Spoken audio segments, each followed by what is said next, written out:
অর্থ উপদেষ্টা ডক্টর সালেউদ্দিন আহমেদ জানিয়েছেন, আওয়ামী লীগ সরকারের সময়ে হওয়া বিদ্যুৎ কেন্দ্র সংক্রান্ত দেশি বিদেশি সব চুক্তি পর্যালোচনা করা হবে। অর্থনৈতিক বিষয় সংক্রান্ত উপদেষ্টা কমিটির বৈঠক শেষে উপদেষ্টা জানান, জুলাই গণ অভ্যুত্থান স্মৃতি জাদুঘর কাজের জন্য কোনো দরপত্র ডাকা হবে না। এদিকে খাদ্য উপদেষ্টা আলী ইমাম মজুমদার জানিয়েছেন, দেশের ৫৫ লাখ পরিবারকে ১৫ টাকা দরে ৩০ কেজি চাল দেওয়া হবে।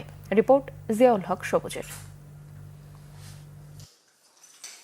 ২০২৪ সালের জুলাই অভ্যুত্থানের স্মৃতিচিহ্ন, শহীদদের স্মারক এবং আওয়ামী লীগ সরকারের নিপীড়নের চিত্র তুলে ধরতে গণভবনকে জুলাই গণঅভ্যুত্থান স্মৃতি জাদুঘরে পরিণত করা হচ্ছে।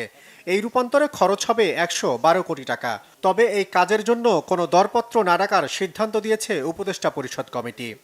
স্মৃতি জাদুঘরের ব্যাপারে আমরা অ্যাপ্রুভ করেছি কিছু কাজ, সেটা ৫ই আগস্টের মধ্যে সম্পূর্ণ কাজ তো অলরেডি শুরু হয়ে গেছে, আপনারা জানেন। এদিন বৈঠকে বিগত সরকারের সময় করা বিদ্যুৎ কেন্দ্র বিষয়ক চুক্তি পর্যালোচনার সিদ্ধান্ত হয়।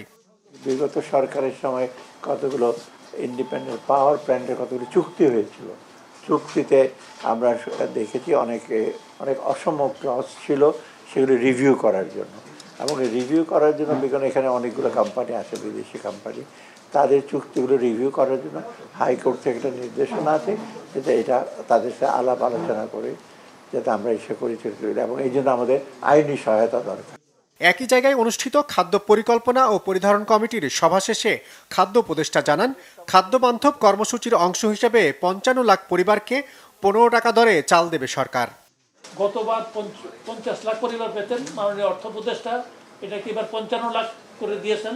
এই ৫৫ লাখ পরিবার ৩০ কেজি করে চাল পাবে ৬ মাস, আগস্ট, সেপ্টেম্বর, অক্টোবর, নভেম্বর পর্যন্ত পাবে আমাদের বর্তমান পরিকল্পনা অনুসারে। তারপর ডিসেম্বর, জানুয়ারি পাবে না, আবার ফেব্রুয়ারি, মার্চ পাবে। এইভাবে এটা হবে। ১৫ টাকা কেজিতে ৩০ কেজি চাল প্রতি পরিবার মাসে পায় এবং ৫৫ লক্ষ পরিবার সারা দেশে পাবে। উপদেষ্টা জানান, দেশের খাদ্য মজুদ পরিস্থিতি সন্তোষজনক। তবে আগাম প্রস্তুতির অংশ হিসেবে সরকারি উদ্যোগে ৪ লাখ মেট্রিক টন এবং বেসরকারি পর্যায়ে আরও ৫ লাখ মেট্রিক টন চাল আমদানির সিদ্ধান্ত অনুমোদন দিয়েছে সরকার। জিয়াউল হক সবুজ, বাংলাভিশন, ঢাকা।